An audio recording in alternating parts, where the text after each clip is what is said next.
This news update is brought to you by...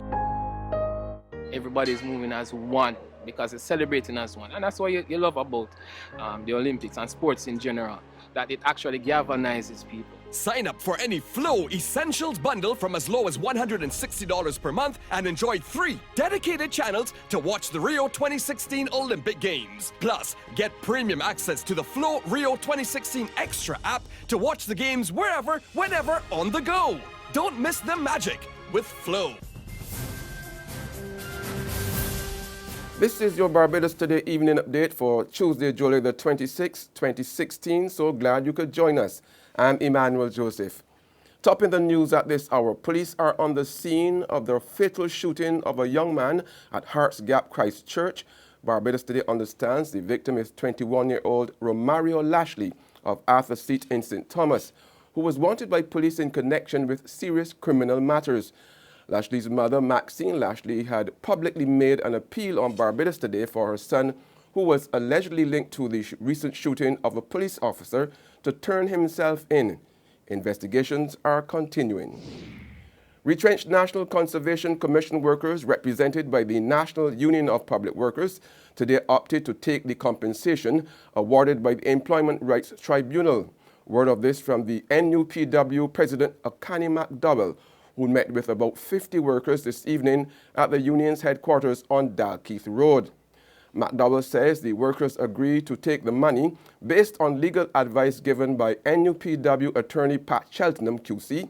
He, however, told reporters the union will be exploring whether the workers, who are only entitled to receive 52 weeks of compensation, can be awarded more money since they were left empty-handed for more than a year.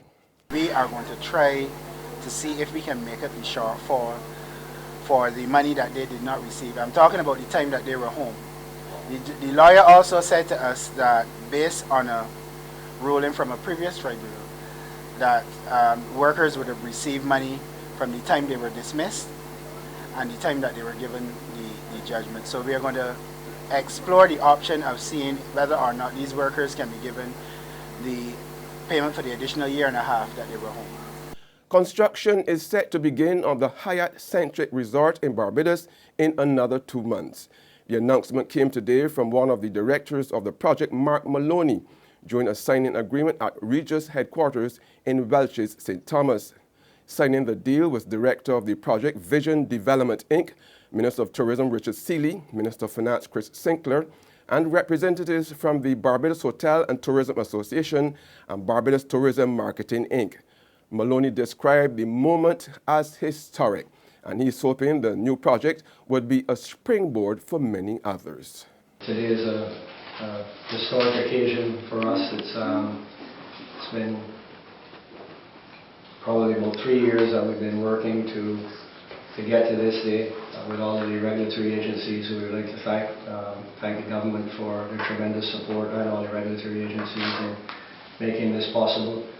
The Hyatt Centric Resort is going to be a lifestyle brand, 232 keys, a mixture in 2 and 3 bedrooms, 30 condominiums, and lots of other amenities, restaurants and beach facility and conference facilities.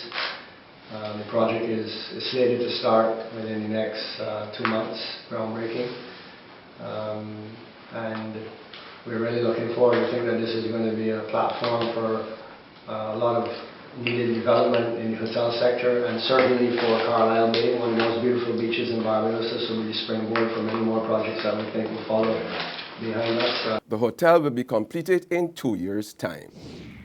Trade unionists, opposition members, Pan-Africanists, and members of the public gathered at Golden Square in the city to remember the day of national significance. The celebrations reflect on the 1937 riots, which led to events that culminated in Barbados becoming independent on November 30th, 1966. Addressing the gathering, opposition leader Mia Motley blasted the government for failing to participate. I find it amazing that those who lost their lives in the riots of 1937 and those who didn't lose their lives but who fought against injustice and oppression and deprivation will not have the honor of those officers associated with what has been officially designated by Cabinet as a day of national significance. President of the Clement Payne movement, David Commercial, urged Pan-Africanists not to allow themselves to be pushed to the sidelines, saying they have always been a significant part of the country's development. Never allow this society to say that you are some fringe element. No! Because at every stage where Barbados went forward, it was the representatives of Pan-Africanist thought, Afrocentric thought, labor activism, socialist thought that was at the center of all of those developments, including the establishment of the great institutions, the great trade unions, and political parties of Barbados. There's regional and international news after this short break.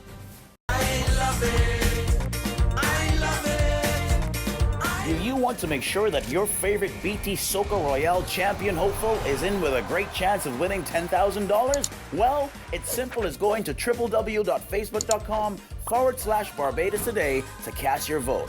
These are the finalists: Mr. VJ and King Julian, Summer Again, Joaquin, This Place, Sammy G, Mash Up the Place, Damien Marvey, Know the Face, Azizi, My Reason, Donnell, Wet Me, Griner, Turn on the Speaker, Hyper Songs, Bam Bam Back, Faith Calendar, Hunted, and Mr. Dale, Nothing Sweeter.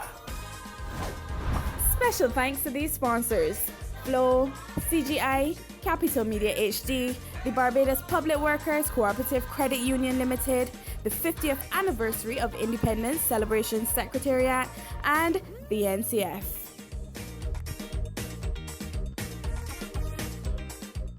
Yeah, massive, we don't know who this is. This is Peter Ram, and I'm here to tell you now, July the 28th, come and celebrate with Sir Gary Sobers. You don't know, 18 not out. You don't know, so come out and let me celebrate for real.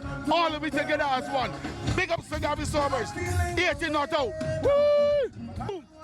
Tickets from Kensington Oval, CS Pharmacy, and TicketPal.com. Hosted by the 50th Anniversary Secretariat. To the region now, opposition forces in Venezuela are anxiously awaiting word of whether they can proceed with efforts to force a recall vote against President Nicolas Maduro. The National Electoral Council is due to announce whether it has validated the 200,000 voter signatures needed to activate the next step in the process of removing Maduro. If the council gives the green light, the opposition will then have to collect another 4 million signatures. This will then force a recall referendum, and his opponents would need around $7.5 million. On the international front, as investigations continue into the killing of a priest at a church in northern France this morning, officials say one of the attackers was on probation and wearing a surveillance tag. Prosecutors have identified one attacker as a 19-year-old Adel Kermish, who was twice arrested last year trying to reach Syria. He was assisted by another man. Officials say the two men were carrying a fake explosive device covered in aluminum foil, along with handheld weapons when they entered the Catholic Church. An eyewitness described the incident as horrific. Everyone in the church was shouting, "Stop, stop. You don't know what you are doing," and then again, "Stop, stop." It didn't help. They made him kneel, and he was trying to defend himself, and that's when the drama started. I reacted at the moment when he attacked Jacques, and he was on his knees and he nearly fell over, and that's when I ran. I left quickly because he was busy, and he didn't see me leave. People were shouting, everyone was shouting, and it was recorded. They recorded it, and they made a sort of sermon at the altar in Arabic. It was horrific. We have to recognise that the priest was an extraordinary person. That's all I can say. He was a good man, Father Jacques. That's news and sports, but for the very latest, visit our website at www.barbadostoday.bb. Also subscribe to our e-paper email updates and like us on Facebook. We are also on Izumi Media in bus terminals, or screenplay at supermarkets and gas stations near you, as well as channel 99 on Flow TV or Mix 96.9 FM. I'm Emmanuel Joseph. Have a fantastic evening.